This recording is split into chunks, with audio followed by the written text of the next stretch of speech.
In this module, we're going to look at the different platforms of the SQL Server environment. We're going to look at how the SQL Server architecture is configured and how the different components interact with each other.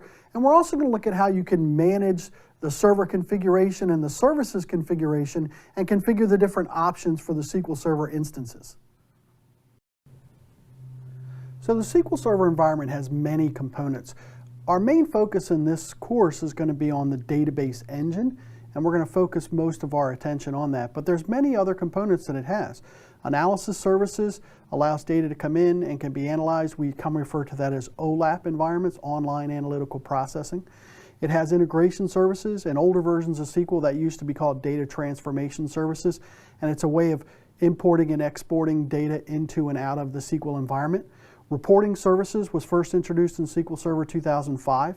It allows us to generate reports on data and allows that data to be accessed through web environments. Master data services allows us to basically create reference data that can be used as a source template for data sets. We have data quality services, which is used for creating cleansing of data that's coming in and out of the SQL environment. Stream Insight is a new concept that was introduced that allows us to act on real-time data as it's coming in through streams. We have full text indexing and full text search functions within the SQL environment. This allows us to store data similar to things like books and source data that would be normally stored as large text. Replication's been around for an extremely long time and allows us to create copies of data. There's transactional replication, there's merge replication. Power Pivot and Power View are components that allow us to integrate and interact with SharePoint environments. With Power Pivot, it's basically analysis services for use and integration with SharePoint.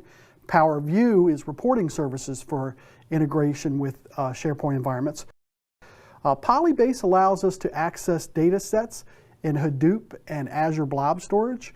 And R services allows us to implement R scripts inside of our transact SQL statements and access the data through the R scripts. One of the big benefits we have in a SQL environment, unlike many other products in the Microsoft line, is this concept called instances. And what an instance is the ability for us to install the program and its components in separate full installations within the same physical machine.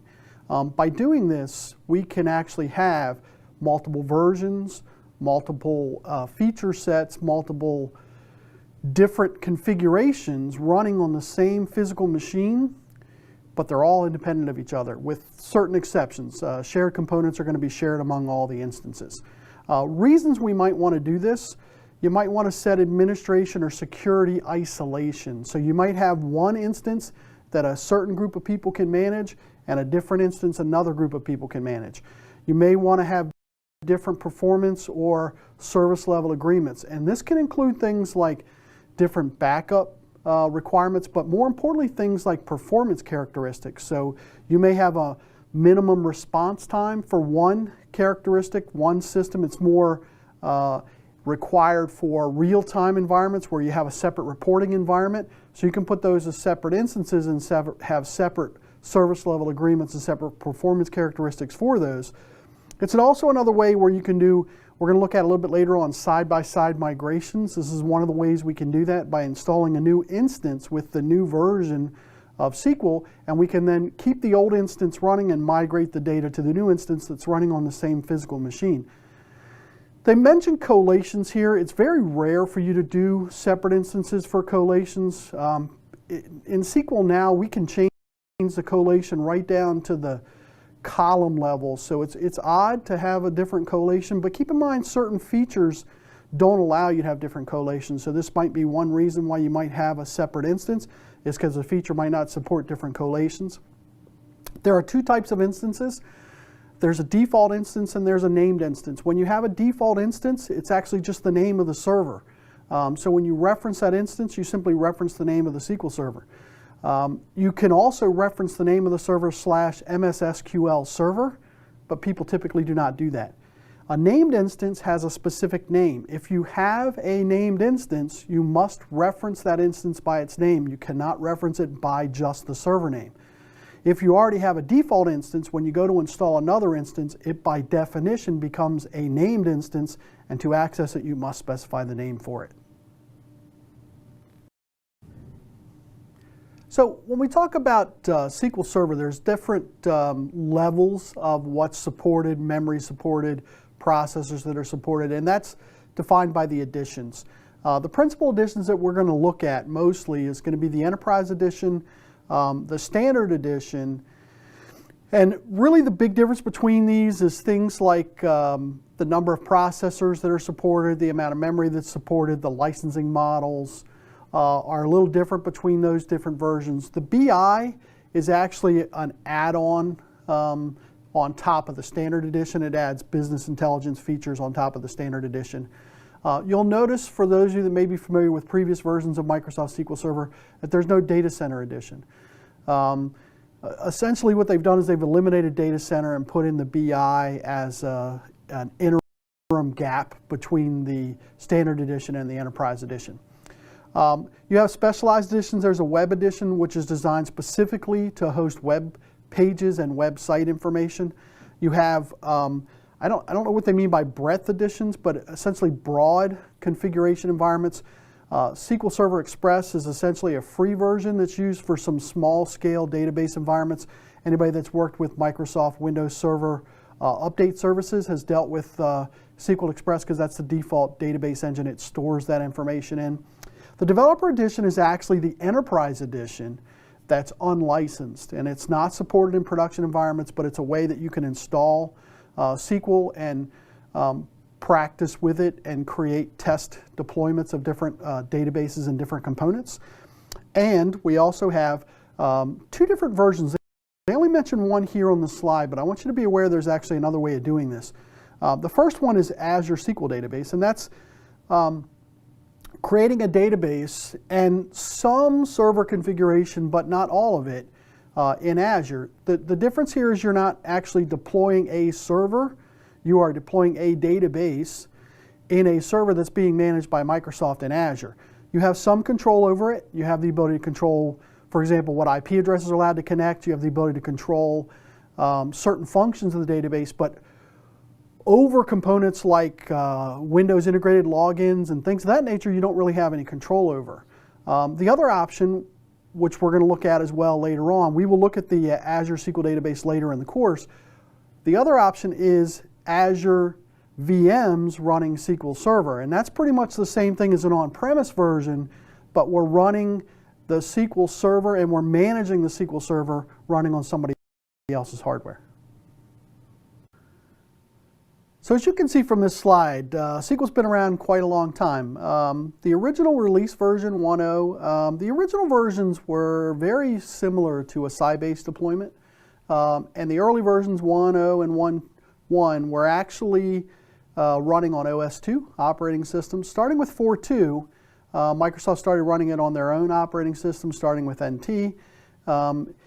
And then the first version that they tried to release completely independent of the Sybase was SQL 6, which was released in 1995. And notice that we don't have a version 5, we don't have a version 2, we don't have a version 3. And then we have 6.5, and then we had a total rewrite of SQL Server in SQL 7. It was so much of a rewrite that there were a lot of issues in terms of migrations. There was no such thing realistically as an in-place upgrade. So there were some minor issues. There was a significant change in the way data was stored between SQL 6.5 and SQL 7. Then we've had releases since then, and what you'll notice with the way the version numbers work here is you can see we go from 6.5 to 7, and then every release after that is based on a year, right? But the version numbers are not based on the year. And so that's where you have to start paying attention. And what ends up happening is you start to look at this and you get a little confused, especially when we start to get to some of the newer releases. And so you see that SQL 2012 is actually release 11. So you think 12, but it's actually release 11. You see SQL 2014, it's actually release 12. This product, for some reason, the superstitious people weren't around. So we have a 13 version. Those of you that are familiar with Office will note that Office skipped version 13 and went from 12 to 14. For some reason we didn't do that here. So what I always do is this: 7, 2000, 2005, 2008, 2012, 2014, 2016. At some point I'm going to have to take off my shoes and my socks to start finishing up the counting, because I'm going to run out of digits up here. But that's pretty much the way that you're going to have to identify it. The reason it matters is because when we look in the file system and we look at folder structures, especially if we're running instances where we're running versions side by side, the number of the version is going to be a subfolder in the installation location. In this demonstration, we're going to look at ways to identify what SQL version and edition we have for a particular instance that's running in SQL. In this demonstration, we're going to look at how to see some of the settings that are available and determine what SQL Server you have, what version you have, and also how to open log files externally to the SQL Management Studio. Now, in the interest of time, I've already launched the Management Studio, but you would click on the Management Studio, you'd open a new copy, you'd connect to it. Once we're connected to it, you can see over here that we actually have the name of the SQL Server, and if you expand this bar out, you'll actually be able to see the version of SQL Server that's running. We're going to see a more detailed version in just a second as we see the process for this. We can also see some of the properties of the SQL Server, and we can actually see the version that the SQL Server is running right there. And that number is going to match the number that we just saw when we expand out the Object Explorer. Now, we also have log files that are available on the SQL Server. And again, in the interest of time, I've already opened the location, but you can see the location is Program Files, Microsoft Learn, or excuse me, Program Files, Microsoft SQL Server, right there. So you can see where we are. Microsoft SQL Server. We're in the C drive, Program Files, Microsoft SQL Server, MS SQL 13. The 13 designator is SQL 2016. 12 is 2014, 11 is 2012, and we go all the way back to SQL 7. We go to the MS SQL Server, that's the Database Engine Service, and in the Database Engine Service we have an error log. Now when we open this up, this is not registered as a program specifically for an extension, so we'll open this with Notepad, and in the very first line of this Notepad doc, you're going to see the name of the SQL Server. All right, so we also see the actual version of the SQL Server itself. So we can see all the way down to the cumulative update version that we have, the patch level that we have, the version that we already saw before, and you can even see it tells us that this one is running in a hypervisor. So we can see the process for how to view information about what SQL Server we have, what version we have, and even how it's running to some extent. Now, in addition, we have loaded up in here a couple of SQL commands. And the first one we're going to look at is this add version. And what add version is going to tell us is what version of SQL Server we have. And we've already seen two other ways to see this. We can see it right here in the properties. In the Object Explorer. We can see it on the properties. We can also see it in the error log. But you can see right there, same thing. We have the version. Now, if we double click on this, expand it all the way out, you can actually see the version number right there that matches all the other version numbers that we've seen already, as well as the same information that we saw in the error log. We can also see information using a function that they've created called server property. And there's a lot of different server properties that you can look at. This is just 3 examples that we have. If you look in the books online for server property, you'll see more details about that. So if we click on this and we click execute, we see the version of the server, and again, let's do this. We'll run them side by side so you can see them both. So there's the version number right there. We click on this, double click it to spread it out. There's the version number, that matches that number right there. We look at the product level, there's the RTM, that's that right there. Now keep in mind, cumulative updates won't show up in the product level. And the addition, and again, if we scroll out right here, you'll see the addition there. So you can see in this example, there were a lot of different ways to get details about your SQL Server, what version, and what patch level that it has. In this demonstration, we looked at 5 methods for identifying the version and edition of a running instance of SQL Server. So when we look at the architecture of how everything is handled and carried out by SQL Server, we have 3 layers here. The top layer is going to be the query execution layer. We have a parser here that's going to look at the query and make sure that everything is syntactically correct, that object names can be identified and that their names are correct. Then there's this thing called the algebraizer that actually figures out the preferred way to create the query, and that's going to manage the query and identify the preferred way to get the data. And then the optimizer is actually going to figure out the best way to run the query. From that, it goes down to the storage layer. And the storage engine layer is basically just a mechanism that interacts between the operating system environment and the storage of where the SQL objects reside and the query optimizer. As we're going to see a little bit later on when we look at exactly how a query is carried out, the data that's going to be accessed has to be pulled in to a cache that's being managed by the storage engine layer. That's going to be the buffer cache. It then identifies the input-output operations that have to take place and identifies any locks that have to be placed on the objects to make sure that things don't happen to data that's currently in use. That storage engine layer is then going to interact with the SQL OS layer, whose job it is to manage and access the data requests through the operating system. As we're going to see later on when we look at the requirements of SQL, every time something needs to access any data, there's going to be CPU interrupts that are going to require the operating system to provide CPU time to the SQL Server. Well, it's the job of the SQL OS to manage the SQL process IDs and submit them through the worker threads to the operating system. So when we look at how CPU is used by SQL Server, one of the first things I want to mention here is that one of the big differences between the Enterprise Edition and the Standard Edition of SQL is how many CPUs are supported. So there's a lot more CPU usage supported in the Enterprise Edition than there is in the Standard Edition. When we start to look at this, that makes you understand that CPU becomes a very important resource that the SQL Server is going to use a lot of.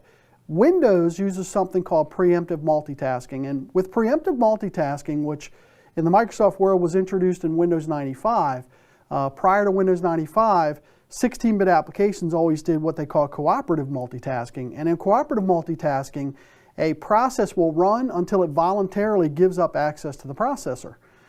That obviously doesn't work because a single process can hog the processor. So what happens is, starting in Windows 95 and later, you have preemptive multitasking where there's a scheduler service that's responsible for managing access to the CPU. With SQL Server, the SQL OS is going to have its own scheduler that's going to be used to create process time and processor time for each of the worker threads that have been allocated to the SQL Server environment. We control that number of max worker threads that then allows us to control the impact that the SQL Server may have on the operating system as a whole. This will minimize some of the context switches that may happen between the different connections and the wait times that will exist at the CPU. We can also configure the SQL Server to limit the number of processors or cores that the SQL Server is allowed to allocate and allowed to access. That's called affinity masking. And with that, we can control exactly the maximum number of CPUs. Now, as a general rule, you should avoid this because you could actually have a service that's been allocated to a specific processor that's not actually doing anything, but nobody else can use that processor. So you want to be cautious, but think about multiple instances. And if I have multiple instances, I can prevent one instance from overloading the CPU by setting affinity masking and controlling the maximum number of CPUs that that instance is allowed to consume. We have lots of tools that allow us to view the information about when tasks are waiting for CPU time and when tasks are waiting for other things through the use of dynamic management views and dynamic management functions. And we're going to talk about these a little bit later on as we go through the class, but you need to be aware there are several categories for these dynamic management objects. One of them is going to be weights. So one of the things we can look at, so we talked about earlier having processors and allocating certain processors to be used by SQL Server. Well, we can also tell SQL Server to use multiple processes for a single query. So instead of having a single thread used on a single processor, we can have a single query using multiple threads across multiple processors. And that's called parallelism.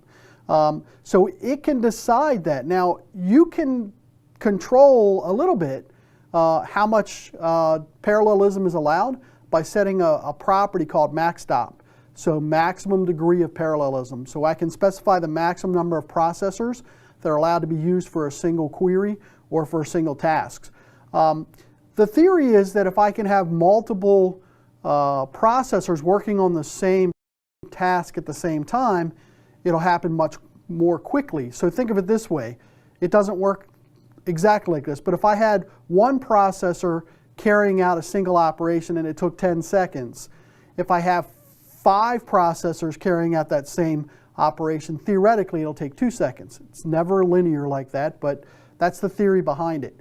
So we can control that, but the problem you have is there's overhead involved in spanning this out across multiple processors, which oftentimes is going to cost you more than the performance gain you would get by running it across multiple processors at the same time. So what we can do is, instead of setting the maxstop property, we have a property that we can configure for the minimal cost of a process or a transaction that it has to meet before we will allow SQL Server to run that process as a parallel query. That way we don't have the additional overhead and we do get a gain on that process. So we can control that by defining the minimal cost for the parallel plans. So when we talk about the amount of memory that's available to applications, that's referred to as the virtual address space. And it all depends on whether we're talking about a 64-bit OS and 64-bit applications, or whether we're talking about a 32-bit OS and 32-bit applications. If we're talking about the 32-bit environment, 32-bit environment has a limit of 4 gig for applications. It actually has a limit of 4 gig for the operating system. And usually that means you have to modify a Windows OS to run with more than 2 gigs of memory per application. There's a switch that you have to put in the startup parameters. 4 gig can be configured if you have a 32-bit application that's running on a 64-bit OS. So I could install the 32-bit version of SQL Server running on a 64-bit version of Windows, and then I get 4 gigs of virtual address space for the application.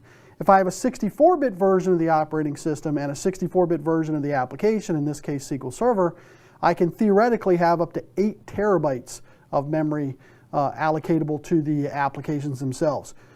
SQL no longer supports something called AWE extensions. The E is extensions, so you have a double item there, but advanced Windows extensions to allow us to add additional memory to 32-bit systems. That's no longer supported. Itanium processors haven't been supported since SQL 2008. But it's important to note that SQL is one of those resource-intensive applications, specifically, as we already mentioned, for CPUs, but also for memory. So you have to make sure there's plenty of memory available for the application. If you have a shortage of that application memory, then you're going to start to see that in bottlenecks in the queries and in bottlenecks in some of the transactions that are taking place on the server. However, it's important to note that you don't want to over-allocate memory to an application like SQL Server, thereby adversely impacting the operating system, because then it's going to adversely impact anything running on that operating system, including the application that you're trying to improve. So we have to be careful here. All versions of SQL Server have 64-bit editions. Some versions have 32-bit editions, some do not. So with memory being such an important factor in the SQL environment, it has to have some mechanism for managing this memory, and it does that through a buffer pool. And what the buffer pool does is it allocates memory that the SQL Server is going to use, and then it splits that memory up across different functions and components. So The most important one for us is going to be the data cache. And when we're talking about an OLTP database, which is what the relational engine focuses on, you're going to be making changes to objects in SQL. Those changes are actually done in memory. So whatever object needs to be modified, the storage component for that object is brought into the data cache, and it's going to be, the page level is the minimum level that we're going to be working with here. And a page, as the slide mentions, is 8K. In addition, the buffer cache also manages memory for additional objects, stored procedures, locks are maintained through here, and your book's going to call these things stolen pages. Because what happens is a different component is going to use the pages in memory for their object, and so it's not available to the data cache for modifications. The SQL OS is automatically going to allocate the appropriate memory based on settings that you define in the SQL Server configuration. So you have something called a minimum memory setting and a maximum memory setting. And SQL Server will allocate whatever the minimum is, and then as memory is needed to store additional objects in the buffer cache, memory is retrieved or allocated from the operating system and allocated to the SQL Server up to the max memory setting that you define.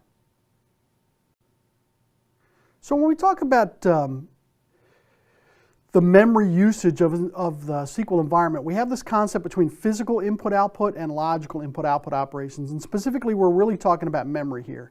So when we talk about a physical I/O, either what we're looking for, the data page that we're looking to modify, or the data that we're looking to retrieve, the page is not available in memory, so we have to retrieve that from disk, from the data file of whatever object we're dealing with, and bring that information in to the memory area of SQL Server into the data cache. That process is referred to as a physical I/O. For those of you that may be familiar with the old Windows environments, this would be similar to a hard page fault, where what you want to read is not available in memory, but it's available from disk, so we got to bring it into memory to work with it. It's also going to happen when we do a transaction where we modify data, and that data modification gets written from the data cache out to the actual page that's been modified in the database. That is also referred to as physical I/O. Logical I/O is when we look for something to make a modification or to read information, and what we're looking for is in the data cache, so we don't have to retrieve it from disk. Obviously, for those of you that are familiar with this environment, memory is like 1,000 times faster than disk, so this is going to be a lot more efficient, and it's going to be a lot faster for us to operate on. There's a couple of counters that we can look at, and there's a couple of dynamic management views that we can retrieve data from to identify the frequency with which what we're looking for is found in memory and not. So logical I/Os and physical I/Os. The one counter we're going to look at in the Windows world, for example, is going to be cache hit ratio, the percentage of time that what we're looking for is found in memory. Now some people might say, well, how is it going to find it in memory if I haven't already retrieved it from disk?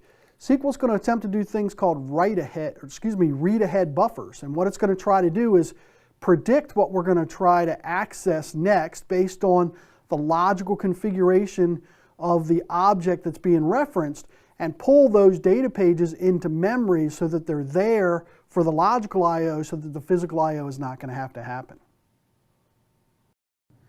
In this demonstration, we're going to look at how to review and identify the CPU and memory configurations of a SQL Server instance. In this demonstration, we're going to look at how to view the CPU and the memory configurations and settings through the SQL Server Management Studio. Now again, in the interest of time, I've already launched the Management Studio and opened up a SQL script, but to do this, normally you would click on the Management Studio icon on the taskbar, and you would connect to your SQL Server instance. I've already done that for us, so I'll close that out. We'll open this up. And what we see is we've already connected to the SQL Server. We've already opened up a couple of items. In the Object Explorer, we'll click on our server, and we'll go to the properties of our server. And the properties of our server, we have the ability to set memory settings, so we can set minimum and maximum memory settings. the maximum here is going to be the maximum amount of memory that the server supports. We can also control the amount of CPU. We can control some properties on the CPU that we're going to look at in much more detail here. So in the Processors tab, you'll notice that we have the ability to control something called affinity. And affinity is going to be the processors that this instance of SQL Server is allowed to run on. Now, if we don't select anything, you'll see that it automatically sets the affinity to use all processors. But we could specifically tell it to use particular processors in order to operate more efficiently or predictably, depending on how you want to look at it. We can also control the maximum number of worker threads that are going to be allowed to be assigned. This allows us to limit the SQL Server's consumption of resources so that it doesn't overconsume. In addition, we can also control the max degree of parallelism in the SQL Server, so we can control how the functions work, and we can do that in the Advanced tab here. In the Advanced tab, we have a bunch of settings. So we talked earlier about processor settings, so we can specify the block process threshold. But down here, you can see we have the ability to control the max degree of parallelism that's allowed to be implemented through the SQL Server. Back on the Memory tab, we can control, again, the minimum amount of memory that SQL will have to start up and the maximum amount of memory it's allowed to consume in the entire server. And again, if I have SQL running in conjunction with other services, maybe I have multiple instances, I want to make sure that one instance doesn't consume all the resources of the server. So then what we're going to do is we're going to come down in here and we're going to look at seeing the same information that we just saw by looking at a table, technically a view, but in the master database in the sys schema. So we'll come over here and we'll say select star from sys.configurations. When we execute that, you're going to see essentially it's the same information that we just looked at when we were looking at the properties of the server. So we have the ability to control the amount of memory that's being used by the SQL Server here, and it's just telling us what the settings are. There's the max worker threads. We can specify the max degree of parallelism here. And so you can see all the same settings that we had before available through a graphical interface. We can see through a transact SQL statement. The data that we see in this interface is actually populated by these transact SQL commands that run to show the information that's inside the SQL Server Management Studio. In this demonstration, we got to see some of the options and available functions that we can use to identify the CPU configurations, the memory configurations, and how to adjust those configurations in a SQL instance. So SQL Server is an application, and it has services that carry out its operations. We talked about the SQL OS. The SQL OS is essentially an instance of the SQL Server service. These services are going to be handled in the Windows environment as a Windows service. If you have a default instance, the default instance is simply going to be MS SQL Server service. If you have a named instance, it's going to be the MS SQL Server / whatever the instance name is. So that's going to identify the service names. This allows us to manage these independently. So if I create an instance of SQL running side by side with a default instance, the named instance I can choose not to start automatically. It might be a test bed. It might be an instance that's used specifically for a data transfer operation. So I don't start it automatically, and I create some code that's going to start it when the data transfer operation is going to take place. Some services are only going to be installed for every single instance that we have, like the SQL Server service and like the SQL Agent service, which is what we focus on in this particular course. It's going to be linked to the instance, and so it's going to have the name associated with that instance. But other ones, like the SQL Server Browser service, which allows us to find SQL servers, is run once for the entire physical machine, so there aren't multiple instances of that service running, even if there are multiple instances of SQL Server installed on that physical system. We use the SQL Server Configuration Manager to manage and configure these services. We can control the accounts that they use to log on and authenticate. We can control their startup values. We can also use this tool to control how we connect to these instances and to these services. So when you install SQL Server, one of the things that you're going to decide on is after you define the features that you want, on the feature configuration page, you're going to identify the accounts that are going to be used to run those services. And there's a lot of choices, and things have changed over the years about the best practice for this. In early days, people would use the local system account because it had all the permissions of the system, but what they found and what the focus today is least privilege principle. In other words, give an account the minimum permissions needed to carry out the operations that it needs to do without giving it any permissions it doesn't need. And if you give something local system, it's going to have full range of the computer unrestricted, and if somebody can commandeer or take over that account or that process, then they have unlimited permissions.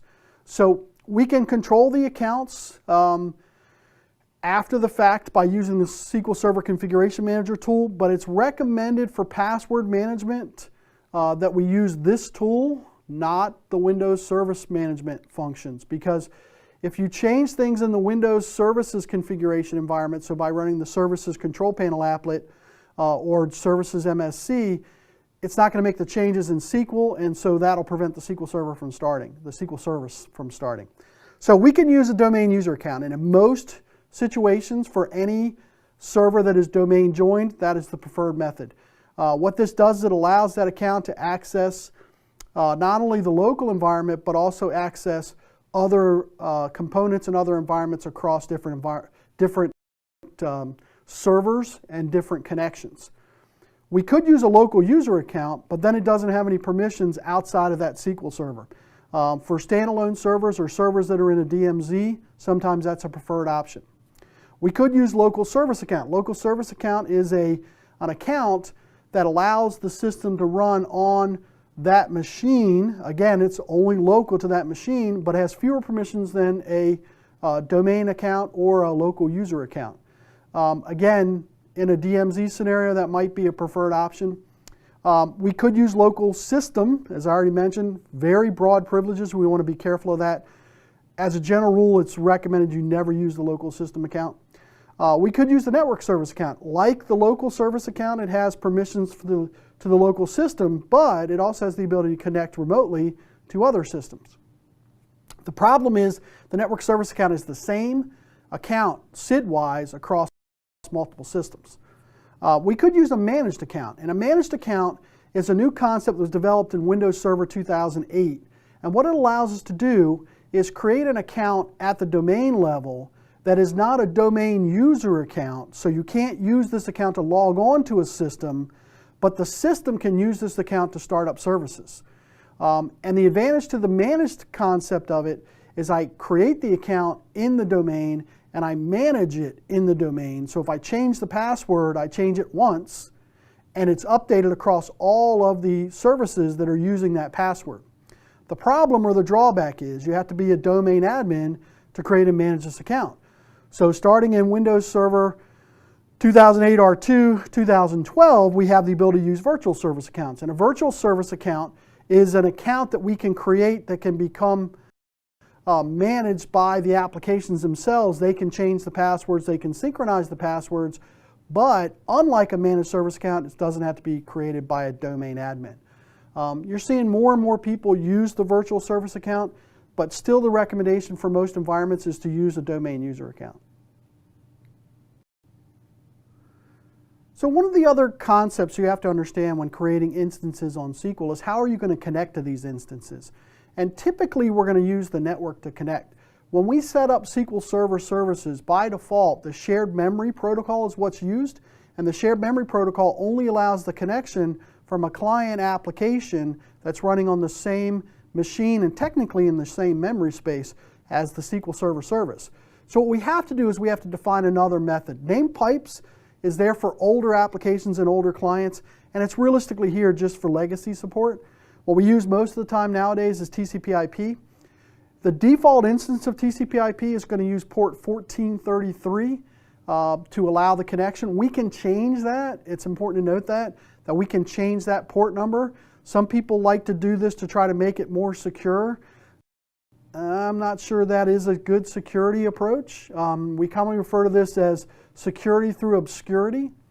Just keep in mind that it's not very difficult for applications and malware to figure out what ports are being used on your network. That being said, when we talk about named instances by default use dynamic IP, and the IP address is dynamically assigned, the port number is dynamically assigned for the different instances that are running as named instances. When you create the protocols, when you enable the protocols, there's actually two configurations for each one. So one for the 32-bit clients and one for the 64-bit clients, and you need to configure them both, otherwise you'll have problems with one type of client being able to connect and the other type of client not being able to connect. So you have to configure them independently, and there are tools that we can use to configure these. CliConfig is the one you'll use most commonly on the server. With CliConfig, we can then create aliases that we're going to use. And keep in mind, when we say Cli, we're talking about the client connection components.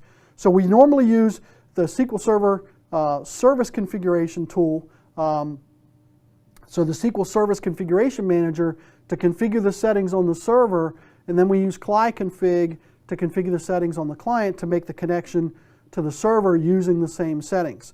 With this approach, we can also create things called aliases, where we can actually create a different name for the connection that may be more realistic to us, plus it allows us to eliminate the need to put in the server name and the instance name every time we connect. We can simply create an alias for this server, this instance, and this port number to make the connection, and all we do is reference that as though it's the name of a server.